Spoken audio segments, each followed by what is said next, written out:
আসসালামু আলাইকুম বন্ধুরা। আজ করে দেখাবো মলা মাছের চচ্চড়ি। এই মাছটা কিন্তু সবারই খুবই পছন্দ এবং খুবই উপকারী, ছোট বড় সবার জন্যই। আর এই মাছটা কিভাবে আজকে রান্না করছি সেটাই আজকে দেখাবো। আমি আজকে যেভাবে মাছটি রান্না করব সেভাবে কিন্তু তিনভাবে এই মাছটি ঝোল করে খাওয়া যাবে, সেটাই কিন্তু দেখাবো। প্রথমে একটা কড়াই বসিয়ে তাতে বেশ কিছু পরিমাণ তেল দিয়ে নিলাম, প্রায় 2 টেবিল চামচের বেশি। দিয়ে তার মধ্যে দিয়ে দিলাম বেশ কিছু পরিমাণ পেঁয়াজ কুচি, প্রায় হাফ কাপের মতো। আর দিয়ে দিব বেশ পরিমাণ কাঁচামরিচ ফালি, প্রায় 8-10টা।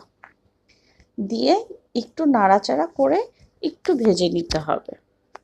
পেঁয়াজটা যখন একটু ভাজা ভাজা হয়ে আসবে তখন দিয়ে দিব পানি পরিমাণ মতো, প্রায় 1 কাপের মতো।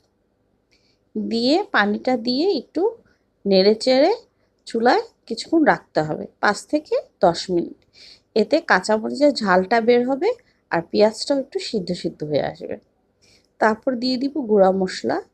এখানে আমি 1 চামচ হলুদের গুঁড়া, 1 চামচ মরিচের গুঁড়া আর 1 চামচ ধনে গুঁড়া, আর দিয়ে দিচ্ছি লবণও প্রায় 1 চামচের মতো।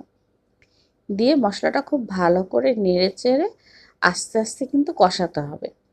এ সময় চুলার আঁচটা কিন্তু একদম মিডিয়াম থাকবে এবং ওই পানিতেই মশলাটা খুব ভালো করে কষাতে হবে। আর দিয়ে দিলাম সামান্য পরিমাণ জিরা ফাঁকি, প্রায় হাফ চামচের মতো। এই দিয়ে মশলাটা কিন্তু এখন কষানো কষানো পর্যন্ত অপেক্ষা করতে হবে। মশলাটা যখন তেলের উপর উঠে আসবে তখন আমি দিয়ে দিলাম এই তো আগে থেকে ধুয়ে পরিষ্কার করে রাখা মলা মাছ। মলা মাছটা দিয়ে কিন্তু খুব ভালো করে এখন নেড়ে চেড়ে একটু কষাতে হবে। মলা মাছটা দিয়ে 2-3 মিনিট নাড়াচাড়া করে তারপর আমি দিয়ে দিব এখন পরিমাণ মতো পানি। এখানে আমি প্রায় 1 কাপের মতো পানি দিয়ে দিয়েছি। এই পানিতেই এখন চুলার আঁচটা মিডিয়াম রেখে বেশ কিছুক্ষণ আমাকে রান্না করতে হবে। আর চুলার জালটা কিন্তু এ সময় বেশি বাড়ানো যাবে না, মিডিয়াম আঁচেই আস্তে আস্তে মশলাটা কষানো হতে থাকবে আর মাছটার মধ্যেও মশলাগুলো ঢুকবে। আর এই রান্নায় সবচেয়ে বেশি যেটা জরুরি সেটা হলো মাছটা।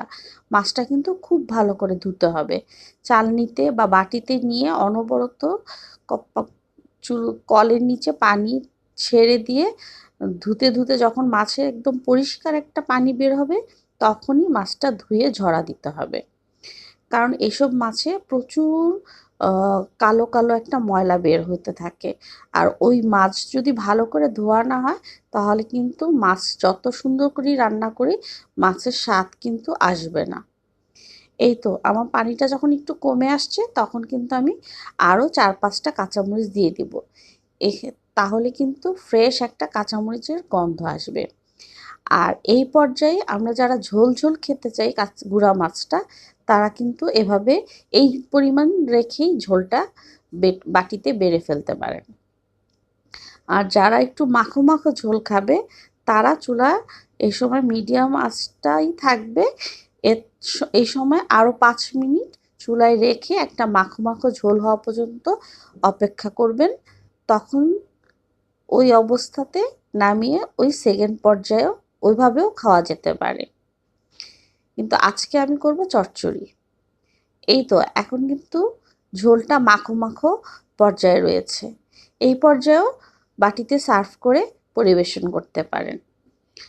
এখন কিন্তু আর খুন্তি দিয়ে নাড়াচাড়া করা যাবে না, এই জন্য আমি তাওয়াটা একটু কড়াইটা একটু ঝাঁকিয়ে নিলাম।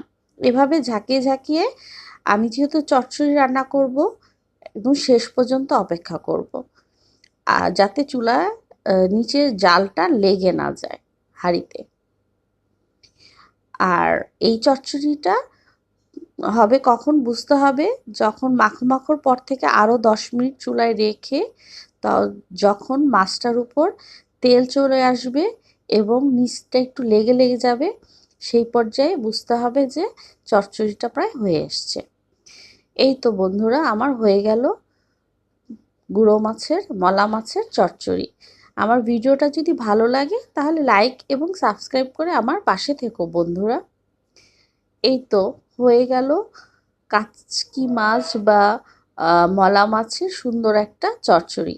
আর এই মাছটা কিন্তু মাথা আলাদা করে রেখে সেই মাথা দিয়ে ভর্তা তৈরি করেও একটা সুস্বাদু রেসিপি তৈরি করা যায়।